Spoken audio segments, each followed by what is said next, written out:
Bonjour mes chers Gémeaux, je vous remercie de me retrouver pour sonder les énergies de novembre. Je vous remercie également d'être si nombreux à participer au concours qui se déroule actuellement sur ma chaîne YouTube et vous permet de remporter une consultation par vidéoconférence avec moi.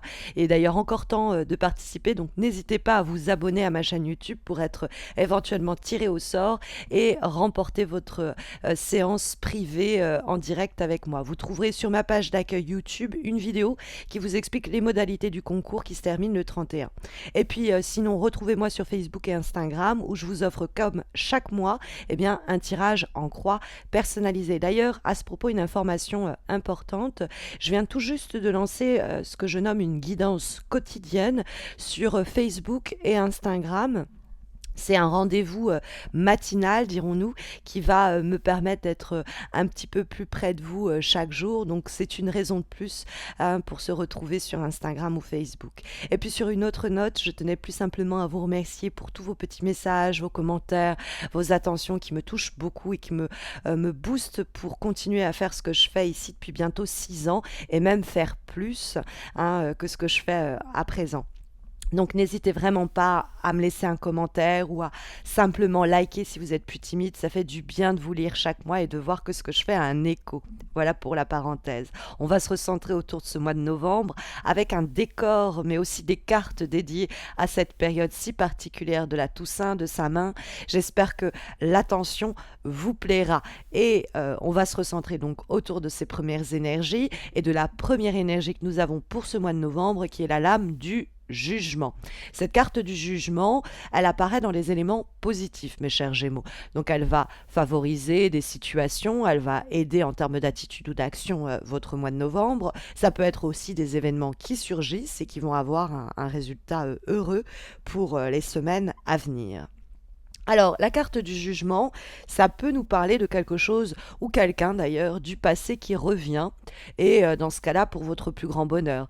Ça peut être un ami, ça peut être un ancien amour qui revient et qui vient combler vos attentes. Alors, vous pourriez à prime abord être un peu méfiant ou méfiante pour ce retour inattendu, au sujet de ce retour inattendu, mais c'est vrai qu'on a à la fois l'idée de naissance et de renaissance dans la carte du jugement, de quelque chose qui s'était éteint et qui revient à la vie, de quelque chose qu'on ressuscite, de quelque chose qui renaît de ses cendres. Donc ça peut être vraiment une relation, ça peut être un projet qu'on avait mis de côté depuis un bon moment. Et puis, il y a une étincelle, il y a une situation qui permet de remettre le projet d'actualité peut-être en le remettant un peu au goût du jour, en le recontextualisant selon la période nouvelle dans laquelle le projet ressurgit. Ça peut être aussi, bon, bah, comme je vous ai dit, quelqu'un du passé qui revient, plus simplement, et il y a une conversation importante et cruciale qui pourrait du coup en découler, parce que la carte du jugement, c'est la possibilité également de un peu crever l'abcès, vider son sac. C'est une carte de révélation, donc il y a toujours des éléments où on va enfin pouvoir tout dire, ne plus rien garder, ne plus rien inhiber, ne plus rien refouler et pouvoir tout exprimer clairement.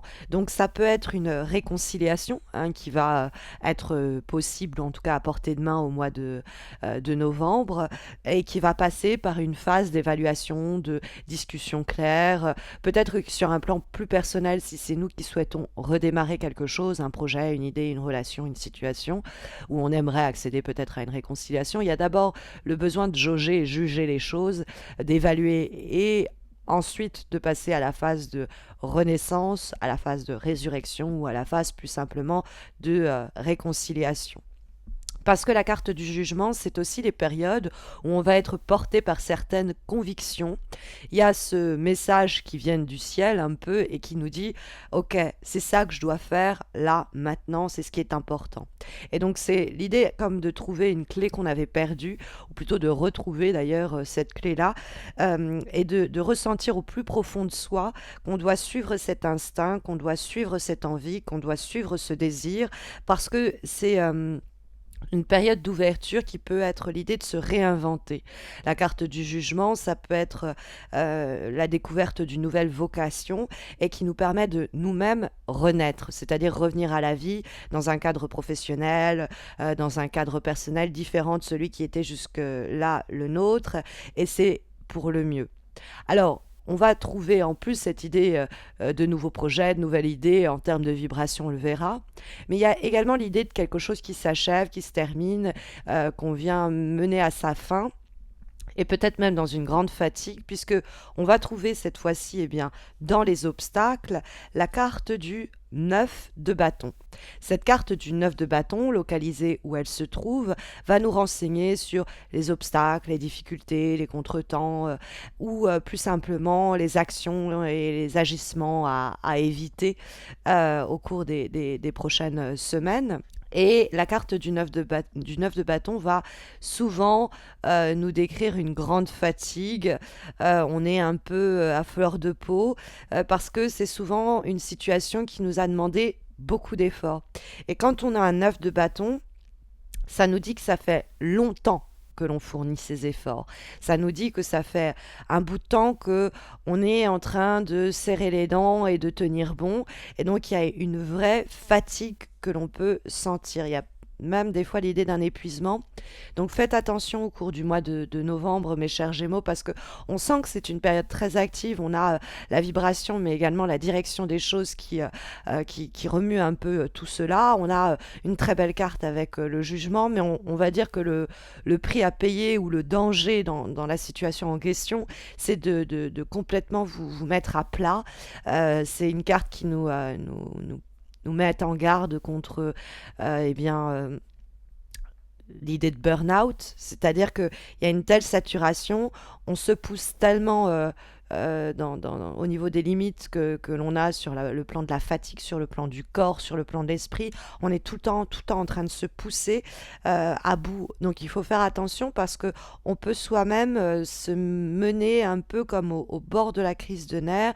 Donc il faut se calmer, s'accorder des moments de répit, de moments de repos, se forcer à un peu poser le pied, se forcer un peu à pas freiner, mais à s'accorder des moments de respiration, des moments de repos.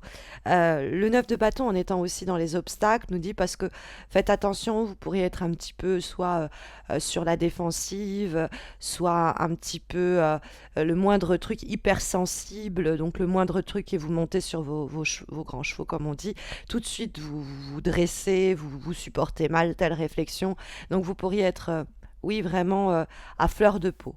Donc, parce qu'il y a une grande fatigue, parce que vous devez mobiliser énormément de ressources mentales, physiques, etc. Et que du coup, vous restez un petit peu, comment dire, dévitalisé. Hein. Toute cette situation vous pompe toute votre énergie et du coup, le moindre truc qui sort un peu de l'ordinaire ou qui marche pas comme on le voudrait, ça pourrait nous taper très rapidement sur le système. Donc faites attention à ça parce que il y a des tensions éventuellement possibles avec la carte du 9 de bâton quand on trouve la carte dans les obstacles. Il peut avoir du stress, il peut avoir plus simplement de la fatigue et qui nous ébranle. C'est-à-dire qu'on est plus vulnérable. Donc il faut s'accorder des périodes pour se consacrer à soi, hein, pour se trouver, se retrouver, parce que on n'est pas une machine, on va dire, avec un fuel infini. Il y a besoin de mettre le moteur au repos, dirons-nous. Et donc la carte du 9 de bâton nous parle de ça. Ça peut également nous signaler dans les obstacles que on pourrait faire face au cours du mois de novembre à quelques oppositions. C'est-à-dire que le 9 de bâton, il est sur ses gardes. Donc quand la carte pose problème, ça peut être l'idée qu'on est sur nos gardes alors qu'il n'y a pas besoin de l'être. On se méfie peut-être de ceux et celles qui nous approchent quand en fait c'est juste que on a tellement de chats à fouetter que la moindre chose qui sort, voilà, qui vient, qui nous approche et qui n'était pas dans nos plans ou nos projets initiaux, on pourrait dire non, non, non, c'est bon, non merci, alors qu'il pourrait avoir une opportunité en or. Donc ne soyons pas trop sur nos gardes ou trop méfiants ou trop dans notre indépendance. Ça pourrait sinon éventuellement nous porter préjudice. Mais après, on peut avoir plus simplement une vraie opposition. C'est-à-dire que vous travaillez dur, vous vous décarcassez, ce que nous signale le 9 de bâton, mais derrière, vous n'avez pas vraiment un sentiment d'être récompensé euh, à juste titre pour ce que vous faites. Donc il peut avoir une situation à ce niveau-là, à un moment quelque peu une situation démotivante, hein, en se disant est-ce que je suis pas en train de m'obstiner dans une voie qui est finalement pas celle qui m'est destinée. C'est possible qu'il y a un moment un peu à cause de cette grande fatigue, alors qu'on est si proche d'atteindre nos objectifs, une remise en cause, une remise en question. Mais encore une fois, c'est la fatigue qui joue. Parce que quand on voit la carte de vibration, et on verra aussi avec quoi elle discute en termes de direction, il y a effectivement beaucoup d'énergie qui sont ici requises. En effet, nous trouvons en termes de vibration la première de la famille des bâtons, à savoir eh bien l'as de bâton. Et cette carte de l'as de bâton, bon, elle porte déjà en elle l'idée d'un nouveau feu, d'un nouvel élan et d'un nouveau départ. C'est quelque chose peut-être aussi qui vous consomme, qui vous consume parce que vous ressentez énormément de désir pour cette situation, pour cette personne qui revient du passé, pour ce projet que vous voulez remettre au goût du jour, pour peut-être aussi le jugement, c'est plus simplement une sorte d'éclair de génie. On a une sorte de révélation, la fameuse conviction, il faut que je fasse ça, et cet as de bâton il montre le chemin, c'est le feu comme ça c'est-à-dire la motivation, le désir qui nous porte, et tout ça autour de un nouvel élan, une nouvelle idée, un nouveau projet, parce que ça reste un as qui va marquer le démarrage d'un nouveau cycle. Et donc il y a toute cette énergie qui sont dirigées vers la carrière, vers la relation, bref, il y a une forte impulsion comme ça pour entreprendre. Donc, si on veut lancer un nouveau projet, la carte de l'as de bâton est favorable à la création. Si on veut peut-être consommer une situation affective, il y a toute chance que ça le soit, puisque l'as de bâton a un symbole un peu phallique qu'on peut rapprocher de la libido. Mais c'est une carte en tout cas qui est favorable à tout ce qu'on va démarrer, initier, lancer. Et cette as de bâton, c'est souvent en plus parce que le projet nous motive, parce qu'on ressent une envie de le pousser, ce projet, de pousser ses idées. Vous êtes inspiré, on va dire. Ce feu, c'est à la fois le désir et puis c'est aussi le feu du savoir, de cette intelligence vive qui va permettre d'éclairer le chemin tel cet as de bâton, cette torche comme ça, vers un nouveau projet, une nouvelle aventure, puisque on va trouver effectivement en guise cette fois-ci de direction pour le mois de novembre, une lame majeure, celle du chariot.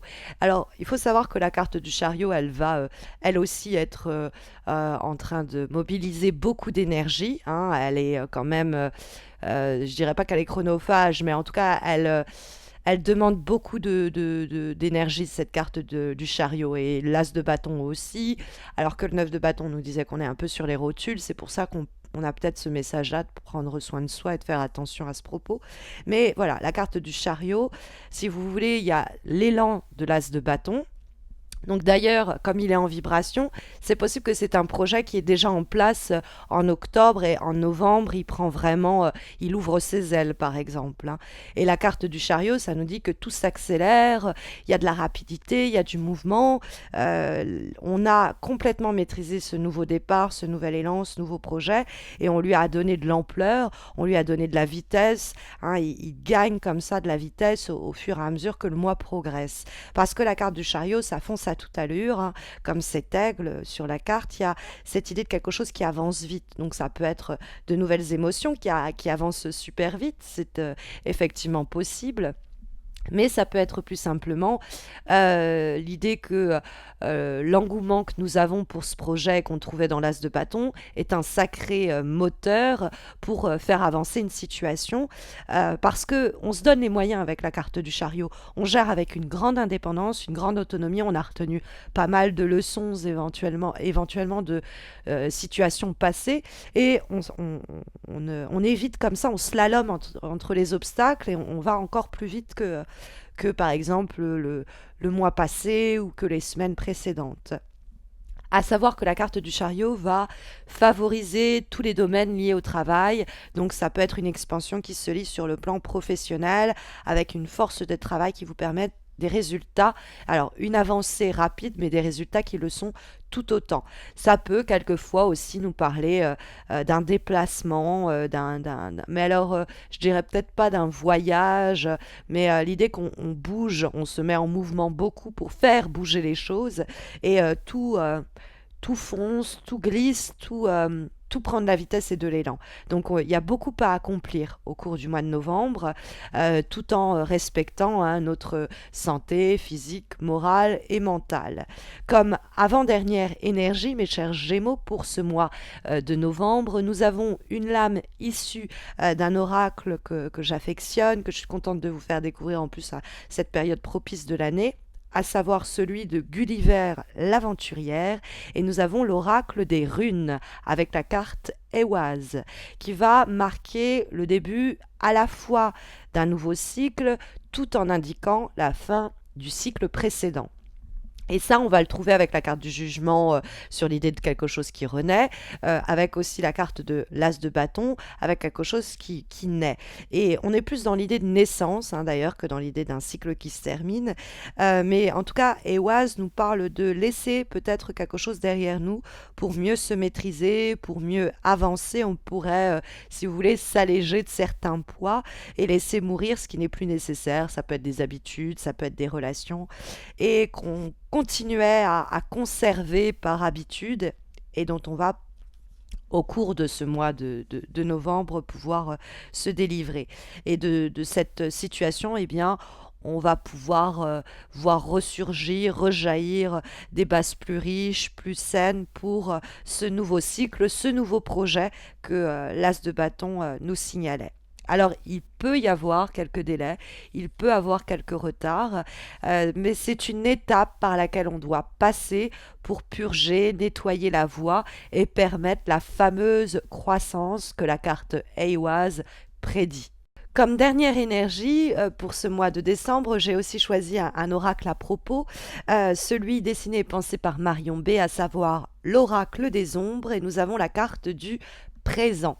Cette carte du présent, elle va nous donner le dernier conseil pour ce mois de novembre. Et elle nous indique, bon, c'est une carte qui nous parle du printemps, de la saison où la terre se réveille, où tout redevient fertile. C'est la période où il nous faut semer pour être dans la capacité de récolter plus tard. Mais ça indique surtout que au cours du mois de novembre, bon, il y a encore une fois cette idée de fin et début d'un nouveau cycle, donc nouveau départ, que l'As de bâton nous signalait et que Ehwaz, dans l'oracle des runes, nous indiquait également.